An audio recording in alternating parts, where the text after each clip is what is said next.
इंसानों की भीड़ भरी दुनिया में बसती है कुछ ऐसी खौफनाक हकीकतें जिनका सामना होने पर जिंदगी के मायने बदल जाते हैं। जब तक इंसान ऐसी शक्तियों से रूबरू नहीं होता तब तक वह इन्हें नहीं मानता। पर जिन लोगों को इस प्रकार के डरावने अनुभव से गुजरना पड़ता है उनकी जिंदगी खौफ से भर जाती है। आइए जानते हैं एक ऐसी ही घटना के बारे में। रिठाला में रहने वाली मनीषा शर्मा की अभी नई नई शादी हुई थी। शादी के 5-8 दिन बाद ही पति दिलीप को ऑफिस के काम से एक हफ्ते के लिए जयपुर जाना पड़ा। और मनीषा अब अपने अनुभव के बारे में बताती है कि एक रात जब वह अपने कमरे में अकेली सोई हुई थी तभी अचानक उनका टीवी चलना शुरू हो गया, जिससे वह चौंक गई। उन्होंने तुरंत उठकर टीवी बंद कर दिया और फिर से सोने की कोशिश करने लगी। थोड़ी देर बाद उन्हें महसूस हुआ कि उनके बगल के बिस्तर पर कोई लेटा हुआ है। टीवी का अपने आप चलना और फिर किसी की मौजूदगी का एहसास होना घर में अकेली लेटी महिला को डरा देने के लिए काफ़ी था। मनीषा जिस करवट लेटी थी उसी करवट लेटी रही। उन्हें समझ नहीं आ रहा था कि करे तो क्या करे। खुद को समझाने के लिए उन्होंने सोचा कि शायद ये उनका वहम होगा, लेकिन थोड़ी देर बाद उसे फिर से वही अनुभव हुआ कि जैसे बिस्तर का गद्दा दब रहा हो और बगल में लेटकर कोई करवट बदल रहा हो। इस एहसास से मनीषा के रोंगटे खड़े हो गए। वह समझ नहीं पा रही थी कि ये सब क्या हो रहा है। बहुत हिम्मत जुटाकर वो बिस्तर से उठी और पीछे पलटकर देखा।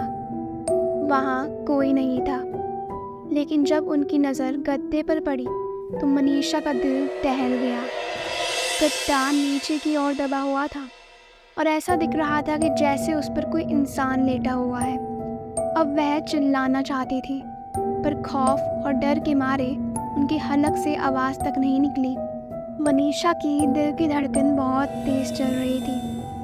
घबराहट में उसने तकिया उठाकर उस जगह पर फेंका जहां गद्दा दबा हुआ था। ऐसा करते ही तेजी से गद्दा ऊपर आकर ठीक हो गया और मनीषा को ऐसा आभास हुआ कि वहां से कोई परछाई तेजी से उठकर खड़ी हुई हो।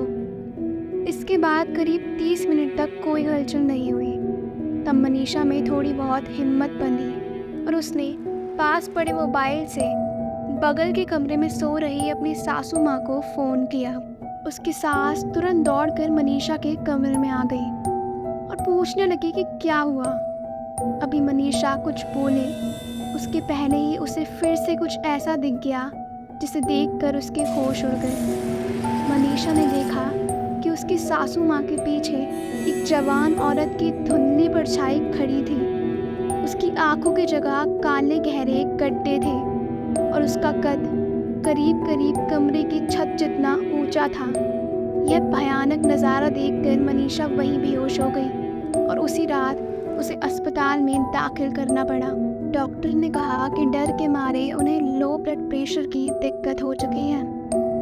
कई लोगों का कहना है कि दिलीप की मनीषा से पहले भी एक पत्नी रह चुकी थी जिसकी रहस्यमय मौत हो गई थी और ये बात मनीषा को नहीं पता थी।